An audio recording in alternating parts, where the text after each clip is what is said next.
Cold open. You didn't lose them. You outgrew the cage they put you in. Most people spend years wondering why certain relationships drain them, why certain people leave them feeling hollow, second-guessing themselves, shrinking. They blame themselves. They try harder. They give more. And then one day, usually after one conversation too many, something clicks. It wasn't you. It was never you. Smart people figured this out long ago. Not because they're cold. Not because they don't feel. But because they understood something most people never teach you in school, in church, or at the dinner table. How you respond to toxic people determines the quality of your entire life. This is Inner Steel. And today, we're going to walk through exactly how intelligent, psychologically grounded people handle toxic individuals. Not with drama, not with revenge, not with a public explosion, but with a precision and a calm that leaves toxic people with absolutely nothing to work with. Subscribe to Inner Steel right now if you haven't already. What we build here, this channel, these conversations, they exist for the man who is serious about his life. Don't miss what's coming. Let's begin. Point 1. They recognized the pattern before they named the person. In the winter of 1941, a young psychiatrist named Viktor Frankl was watching the world collapse around him. The Nazis were tightening their grip on Vienna. His colleagues were disappearing. And what Frankl noticed, what he would later write about in one of the most important books ever published, was not about the war itself. It was about patterns of human behavior. He watched how certain people, even in the most harrowing conditions, would drain the energy and hope from those around them. And he watched how the wisest among the survivors did not name the enemy first. They identified the dynamic, the pattern, the mechanism by which one human being could hollow out another. He called it the theft of inner freedom. Smart people don't wait for someone to betray them 7 times before they see what's happening. They learn to read behavioral patterns the way a sailor reads the weather, not by waiting for the storm to hit, but by recognizing the pressure changing days before. What does this look like in practice? A toxic person doesn't always arrive with a warning label. They often arrive with charm, with attention, with an almost magnetic energy that pulls you in. But underneath that surface, there are consistent patterns. Every conversation eventually becomes about them. Every success you share is subtly minimized. Every boundary you try to set is met with guilt, manipulation, or a pivot back to their own pain. They are never quite wrong. You are never quite right enough. Smart people notice these patterns early, not to judge, but to prepare. Because there is a massive difference between a person going through a hard season and a person who operates from a fixed emotional posture of taking. One is circumstantial. The other is structural. And the wise person learns to tell the difference. Marcus Aurelius wrote in his Meditations, a journal he never intended for anyone else to read. When you wake up in the morning, tell yourself, the people I deal with today will be meddling, ungrateful, arrogant, dishonest, jealous, and surly. This is not cynicism. Read it again. It's preparation. It's the act of a man who refuses to be surprised by human nature. Who refuses to walk into the arena unprepared and then feel victimized by what happens inside it. Smart people do the same. They build a map of the people in their lives. They ask themselves, after I spend time with this person, do I feel expanded or contracted? Do I leave feeling seen, or do I leave feeling vaguely confused about who I am? Do I feel lighter, or have I somehow agreed to carry something that wasn't mine to carry? These questions are not dramatic. They are diagnostic. And before a smart person ever changes how they treat someone, they first understand exactly what they are dealing with. Because blind strategy is worse than no strategy at all. The first move smart people make against toxic behavior is not confrontation. It's clarity. They see the pattern. They name it internally. And then, only then, do they decide what to do next. Point 2. They stop feeding the cycle. There is a story that has circulated through Cherokee oral tradition for generations. A grandfather is teaching his grandson about the battle that goes on inside every human being. Inside me, the grandfather says, there are 2 wolves fighting. One is anger, resentment, ego, and cruelty. The other is peace, generosity, compassion, and truth. The grandson thinks for a moment and asks, "Which wolf wins?" And the grandfather replies, "The one you feed." Most people know this story.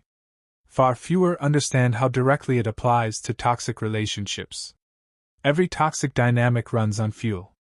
And the fuel is your reaction. Toxic people, whether consciously or not, have learned to extract energy from the emotional responses of others. Your anger feeds them. Your defensiveness feeds them. Your explanation, your justification, your attempt to make them see reason, all of it feeds them. Because what they need is not resolution. What they need is engagement.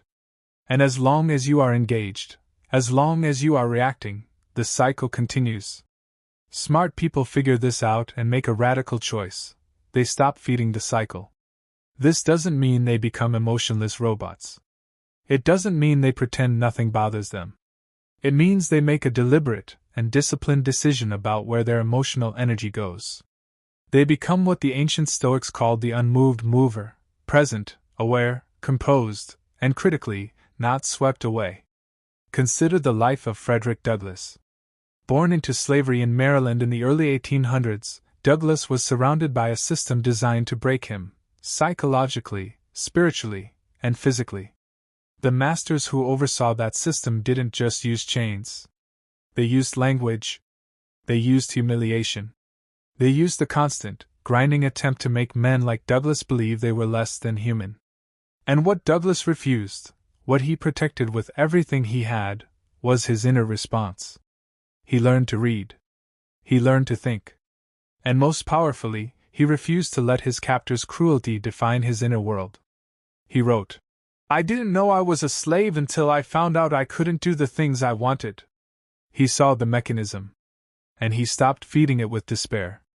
In your own life, the version of this might not be as dramatic. But the principle is identical. The toxic colleague who subtly undermines you in meetings, the moment you react visibly, you've handed them exactly what they wanted. The friend who constantly criticizes your choices, the more you explain yourself, the more material you give them to work with. The family member who escalates every conversation into a crisis, your panic is the oxygen that keeps their fire burning. Smart people learn to respond with the minimum effective dose of engagement, and often, with none at all. This is not weakness. This is not cowardice. This is the most disciplined, most sophisticated form of power available to a human being. The power to withhold the reaction that someone else is counting on. When you stop feeding the cycle, something remarkable happens. The toxic person, starved of the response they expected, either escalates briefly and then fades, or they find someone else to target. Because what they cannot tolerate is irrelevance. And a person who refuses to react is, to them, the most threatening thing in the room. Stop feeding the cycle. Not out of bitterness. Out of wisdom. Point 3. They set boundaries without explanation or apology. Ernest Shackleton, the great Antarctic explorer, was a man who understood limits in ways most people never will. In 1914, he led 27 men into some of the most hostile conditions on Earth, a place where the cold alone could kill you in hours, where the ice could crush a steel ship like paper. What made Shackleton extraordinary was not his bravery in the abstract. It was his absolute clarity about what was possible and what was not. When the Endurance was trapped in pack ice, Shackleton did not waste energy debating whether the ice was fair or right or deserved. He assessed the boundary. This is what we have, this is what we don't, and he acted within it with complete decisiveness. He saved all 27 men. In 2 years. On the ice. Without a single loss. Smart people understand that boundaries are not walls built from fear. They are navigational tools. They are the honest articulation of what you will engage with and what you will not because you're punishing someone, but because your time, your energy, and your peace are finite resources that must be protected and allocated with intelligence. Here is what most people get wrong about boundaries. They think they owe an explanation. They don't. Watch what happens when someone with poor psychological limits tries to set a boundary with a toxic person. They say, "I can't come to the family dinner because I've been really stressed and I need some time to myself, and you know how things get when we're all together, and I don't want to cause problems, but also..." And on they go. Explaining. Justifying. Softening. And with every word, they are handing the toxic person more ammunition. More material to interrogate. More doors to wedge open. Smart people set limits like Shackleton navigated the ice, with economy and certainty. I won't be able to make it. Full stop. No reason given, because no reason is owed. That doesn't work for me. Calm. Clear. Immovable. I'm going to step away from this conversation now. Said once and then done. The Stoic philosopher Epictetus, who was, for a significant part of his life, a literal slave, a man who had almost no external power, said this. Make the best use of what is in your power, and take the rest as it happens. He was not talking about resignation. He was talking about the radical wisdom of investing your energy only into what you can actually control, and one of the most powerful things any human being can control is what they allow into their life and for how long. There will be people who respond to your limits with outrage. They will tell you that you're selfish, that you've changed, that you used to be different. They will weaponize your love for them against the boundary you've just set. And smart people understand this predictable escalation for exactly what it is, evidence that the limit was necessary. A person who respects you will respect your limits, even if they're disappointed. A person who only values your limitlessness, your endless availability, your unconditional accommodation, is not someone who respects you. They are someone who has been consuming you. And a limit is simply the moment you stop being consumable. Said it. Say it once. Do not negotiate with pressure. Do not re-explain in the hope that this time they'll understand. They understand. They simply don't like it. That is the point. Point 4. They master the language of neutrality. In the 1960s, a young diplomat named Henry Kissinger was climbing through the ranks of American foreign policy. Whatever one thinks of his legacy, and it is deeply contested, what nobody could deny was his extraordinary ability to operate in rooms filled with people who wanted completely different, often mutually exclusive things. What gave him that ability was not charisma alone. It was his command of language that committed to nothing while appearing to engage with everything. He understood something few people ever learn. In a hostile environment, neutral language is your greatest weapon. Toxic people are, at their core, fishing for reactions. And the most effective way to deny them a catch is to respond in a language that gives them nothing to grip onto. Smart people become fluent in what might be called the language of neutrality. They learn a set of phrases and responses that are technically engaging but emotionally untethered. They do not lie. They do not pretend to agree. But they also do not offer the resistance, the heat, or the vulnerability that a toxic person needs to do their work. Here is what this sounds like in practice. When a toxic person makes a provocative statement, something designed to get a rise out of you, a smart person responds. Interesting. I'll think about that. Not. That's ridiculous and here's why. Not. How could you even say that to me? Just. Interesting. I'll think about that. Calm. Final. Ungraspable. When pushed for an emotional reaction. I hear you. Not agreement. Not disagreement. Just acknowledgement of the fact that sound left their mouth and reached your ears. When baited into a debate. I see it differently, but I don't think we need to resolve that right now. This is not weakness. This is the verbal equivalent of closing a door that someone is trying to push open. The philosopher and writer Nassim Nicholas Taleb wrote extensively about what he called being anti-fragile, systems that don't just withstand pressure but actually get stronger under it. Neutral language is the anti-fragile verbal strategy. The more a toxic person pushes against it, the less they get. There is no ledge to grab, no friction to exploit, no heat to amplify. Just the smooth, unremarkable surface of a mind that has chosen not to be moved. There is a particular kind of toxic person who will call this passive-aggressive, who will insist that your calm is a form of manipulation. This is a remarkable accusation because what they are really saying is, your failure to react the way I need you to react is an act of aggression against me. And that sentence, examined honestly, reveals everything. They had built an entire expectation around your reactivity. When you withdraw that reactivity, they experience it as an attack. That's not your problem. Master the language of neutrality. Practice it until it becomes instinct. And watch how quickly a toxic person loses interest in someone who refuses to give them anything to work with. Point 5. They never try to win the argument.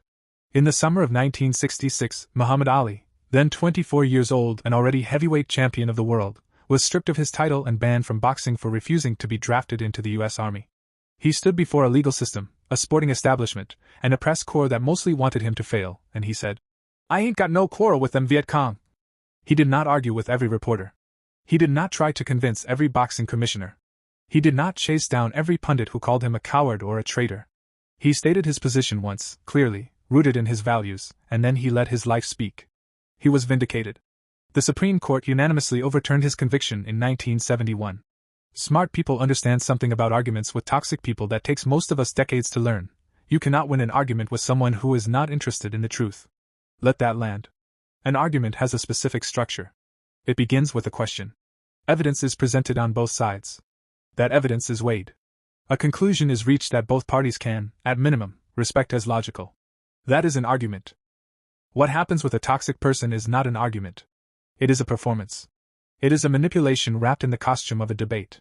The toxic person is not trying to find the truth. They are trying to win, or, more precisely, they are trying to make you lose. To make you feel small, confused, guilty, or wrong. The moment you enter that performance, as though it were a genuine debate, you have already lost. Smart people refuse to enter the arena. Not because they don't have answers. Not because they don't know they're right. But because they understand that the terrain itself is rigged. Arguing with a toxic person on their terms is like playing chess with someone who keeps moving pieces when you look away. You can be the better player and still lose, because the game itself is not being played honestly. The Stoic philosopher Seneca wrote, "How much better to pursue straight the path of wisdom and to strive toward that goal from which all who try may win." Wisdom, for Seneca, was not about being right in every argument. It was about knowing which battles were worth fighting at all, and having the discipline not to be pulled into the rest. So what does a smart person do when a toxic person wants an argument? They decline the invitation. Not dramatically. Not with a grand speech about why they won't engage. They simply don't. They change the subject. They go quiet. They say, "I think we see this differently," and leave it there. And if the toxic person escalates, if they push harder, get louder, get more dramatic, the smart person gets quieter. Because escalation from the toxic person is evidence that your non-engagement is working. There is a profound kind of victory available to the person who refuses to argue. It is the victory of knowing what you know, of being secure enough in that knowledge that you don't need someone else to validate it. You don't need to be right out loud. You don't need a witness. You are right, quietly, in the privacy of your own mind, and that is enough. Let them perform. You have better things to do. Point 6. They choose distance over drama. In 1809, the great German writer Johann Wolfgang von Goethe, already famous across Europe, a literary genius of the first order, quietly cut ties with a group of Weimar socialites who had spent years feeding off his energy, his reputation, and his willingness to help. He did not write a public letter. He did not make a speech. He did not explain himself at a dinner party. He simply became unavailable. Gradually, without announcement, he redirected his time toward the work and the people that actually mattered to him. He went on to produce some of his greatest work in the years that followed. This is the move that smart people make when all other strategies have been exhausted. They choose distance. Not as a punishment. Not as a manipulation tactic designed to make the toxic person panic and pursue them. But as a genuine, often difficult choice to protect the quality of their one life. Distance is the most honest response to a person who cannot be changed, cannot be argued with, and cannot be contained. It is the acknowledgement that some dynamics are not broken, they are designed. They were never going to work because the other person never wanted them to work the way you did. They wanted extraction. And distance is simply the closing of the door. Smart people understand that drama is the currency of toxic relationships. Every blow-up, every crisis, every late-night phone call, every public confrontation, these are not unfortunate side effects of the relationship. They are the relationship. They are how the toxic person stays close to you, how they stay inside your head, how they keep themselves relevant in your life. And the most complete way to starve that dynamic is to remove yourself from their proximity. This is harder than it sounds. Because distance, especially from people we once loved or trusted, comes with grief. It comes with a period of second guessing. It comes with the little voice that says, maybe you're the problem. Maybe you gave up too soon. Maybe if you just tried one more time. David Goggins, the former Navy SEAL, ultramarathoner, and one of the most mentally tough men alive, talks about what he calls taking souls. The idea that when someone counts you out, when someone underestimates you or writes you off, you use that as fuel. But there's a quieter version of this lesson that Goggins also teaches. You cannot become the person you need to become while staying in the environment that produced the person you're trying to leave behind. Distance is not defeat. Distance is often the prerequisite for transformation. When you choose distance over drama, you are making a declaration, not to the toxic person, but to yourself. You are saying, my peace is worth protecting. My time is worth guarding. My life is not a stage for someone else's chaos. And here is what you will discover in the quiet that follows. You have more energy than you realized. You have more creativity. More patience. More room to think. Because a significant portion of your mental bandwidth had been devoted to managing, anticipating, and recovering from the toxic person. And in their absence, that bandwidth returns to you. Use it. Build something. Become something. Let that be the answer. Point 7. They forgive without reconciling. In 1994, Nelson Mandela walked out of 27 years in prison and became the first democratically elected president of South Africa. He did this without bitterness. He shook the hands of the men who had imprisoned him. He invited his former jailer to his inauguration. He built a country, imperfectly, but genuinely, on a foundation of reconciliation. But here is what most people miss about Mandela's story. Forgiveness, for him, was not the same thing as pretending nothing happened. It was not the same thing as giving those who wronged him continued access to him, or to power over his life. It was not weakness dressed up as grace. It was the most disciplined, most powerful choice available to a man who understood that bitterness would destroy from the inside what his enemies could no longer reach from the outside. Smart people understand the difference between forgiving and reconciling. And it is a difference that most people never learn to separate. Forgiveness is the internal release of a grievance. It is the decision, made entirely for yourself, not for the other person, to stop allowing what someone did to continue poisoning your present. It is not a gift you give them. It is a gift you give yourself. You release the weight of the story. You stop rehearsing the betrayal. You stop imagining conversations in which you finally say the thing that makes them understand what they did. You let it go. Not because they deserve it, but because you deserve the freedom that comes when it's gone. Reconciliation is something entirely different. Reconciliation is the decision to rebuild the relationship. To reopen the door. To allow the person continued access to your time, your trust, and your emotional world. These two things have nothing to do with each other. You can forgive someone completely and never speak to them again.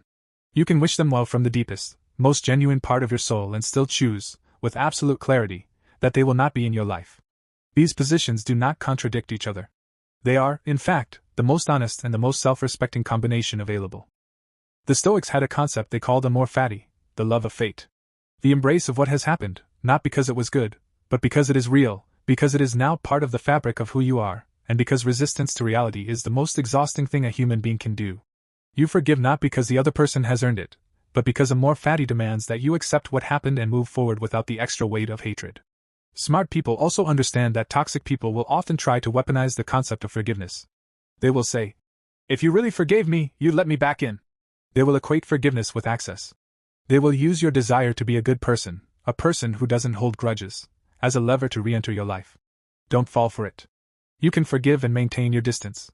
You can forgive and keep your limits. You can forgive and feel the full warmth of genuine peace without sacrificing 1 inch of the space you've protected. Point 8. They focus on building, not repairing. In 1955, Rosa Parks refused to give up her seat on a Montgomery, Alabama bus.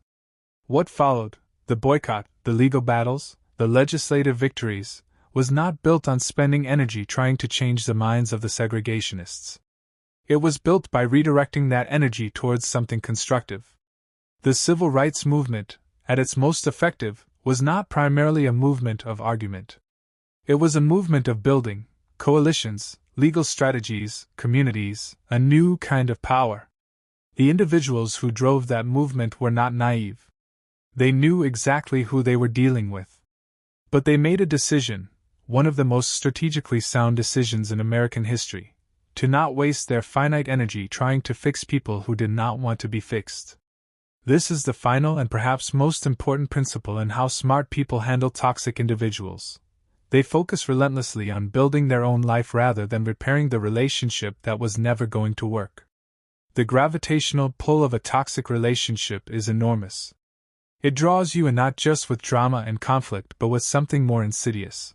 The seductive idea that if you just do the right thing, say the right thing, find the right approach, everything will finally be okay. That the relationship will transform. That the toxic person will have their moment of clarity and become who you always hoped they'd be. Smart people recognize this as the most expensive illusion in human relationships. Because every hour you spend trying to fix what is broken is an hour not spent on what could be built. Consider the energy calculus. Think about the mental bandwidth you have devoted to the toxic person in your life. The conversations you've replayed. The strategies you've devised. The emotional energy you've expended in trying to manage their reactions, anticipate their moods, minimize the damage they do. If you totaled all of that, every hour, every sleepless night, every anxious morning, what could you have built with it instead? Smart people make this calculation. And they redirect. They invest in their craft. In their health. In their family. In the work that will outlast them. In the friendships that leave them more themselves, not less. They build a life so full, so dense with meaning and purpose and connection, that the toxic person eventually becomes a footnote, not through bitterness, but through irrelevance. There is a concept in architecture called the load-bearing wall. A load-bearing wall is one that, if removed, causes the entire structure to collapse. Smart people identify these walls in their own lives, the relationships, habits, and commitments that actually hold things up, and they put their energy there. Not into the decorative, not into the crumbling, not into the walls that were never load-bearing to begin with. The Stoics called this the dichotomy of control. There are things within your control, and things outside it. The toxic person's behavior is outside your control. Your response to it, the direction of your energy, the quality of the life you build in the space you've cleared, that is entirely within it. Build there. Point 9. They know their own worth, and that makes them untouchable. In 1908, Jack Johnson became the first black heavyweight champion of the world. He did this in an era of such virulent, institutionalized racism that his very existence as champion was considered by many to be an affront against the established order. The boxing establishment, commissions, press, government, spent years trying to find a great white hope to take the title from him. They changed the rules around him. They eventually imprisoned him on a manufactured charge. And through all of it, Jack Johnson remained unbroken. Not because he was naive about what was happening. He understood exactly what was happening. But he had developed, somewhere in the depths of himself, a certainty about his own worth that no external force could dissolve. He dressed impeccably. He spoke with confidence. He lived on his own terms. And that inner certainty, that unshakable knowledge of self, was the thing no one could take from him. This is the bedrock on which everything else in this video rests. Smart people know their own worth, and that knowledge makes them fundamentally untouchable by toxic behavior. Here is the truth that most people never say out loud: toxic people are not powerful. They are desperate. The behavior that looks like cruelty, condescension, manipulation, or control is almost always rooted in profound insecurity. It is the behavior of someone who needs to diminish you in order to feel large. Who needs to destabilize you in order to feel grounded. Who needs your reaction in order to feel real. A person who knows their own worth, genuinely, not arrogantly, but at the level of bone and marrow, does not give toxic people what they need. Because they don't need anything from the toxic person. Their self-worth is not on loan from the approval of others. It is generated internally, maintained by their actions and their values, and it does not fluctuate based on what someone else says about them. This is what the Stoics meant when they talked about the inner citadel. Marcus Aurelius wrote about the existence within each person of an impregnable fortress, not a physical place, but a quality of mind and character that cannot be invaded if you choose not to let it be. The toxic person can say what they want. They can manipulate, project, demean, exclude, and criticize. But they cannot enter the citadel unless you open the gate. Smart people keep the gate closed. Not out of coldness. Not out of pride. But out of a clear-eyed understanding that their inner world is the most valuable thing they possess, and they have decided not to give access to it to people who have demonstrated they will not protect it. And here is what happens when you reach this place, when you know your worth, not as an affirmation you tell yourself in the mirror but as a lived, practiced, integrated truth. Toxic people stop finding you interesting. Because there's nothing to exploit. No wound to poke. No insecurity to amplify. No reaction to harvest. You become, to a toxic person, the most boring kind of human, one who cannot be destabilized. Let them go find someone else to destabilize. You have a life to build. Closing. There are people in your life right now who are quietly draining the version of you that was supposed to exist. Not with violence. Not with cruelty you can point to. But with the slow, consistent, grinding erosion of your energy, your confidence, and your sense of what is possible. Smart people see this. And they make a series of quiet, disciplined, often difficult decisions. They identify the pattern. They stop feeding the cycle. They set clean, unapologetic limits. They master neutral language. They refuse to enter arguments that are rigged. They choose distance over drama. They forgive without reconciling. They put their energy into building rather than repairing. And underneath all of it, they cultivate a knowledge of their own worth that makes them, finally, untouchable. This is not a comfortable path. It will cost you certain relationships. It will require you to disappoint people who are used to having unlimited access to you. It will feel, in those first weeks and months, like loss. But what waits on the other side of that loss is something most people only ever glimpse: a life that belongs entirely to you. A life built on what you chose, not on what you tolerated. A life in which your energy goes to the things and the people that deserve it. Marcus Aurelius, the man who ruled the most powerful empire on earth, who was surrounded by sycophants and enemies and managed both with the same quiet equanimity, wrote this: "Confine yourself to the present. Not to the betrayal. Not to the person who wronged you. Not to the argument you almost won. The present. What is in front of you? What you are building. Who you are becoming. That is where the smart person lives. That is where you belong." If this reached something in you, if any part of this gave you language for something you've been feeling, subscribe to Inner Steel right now. Hit that button. This channel is for the man who is done being drained and is ready to build. Every week we go deeper. Every week we get stronger. Now go protect your peace. And build.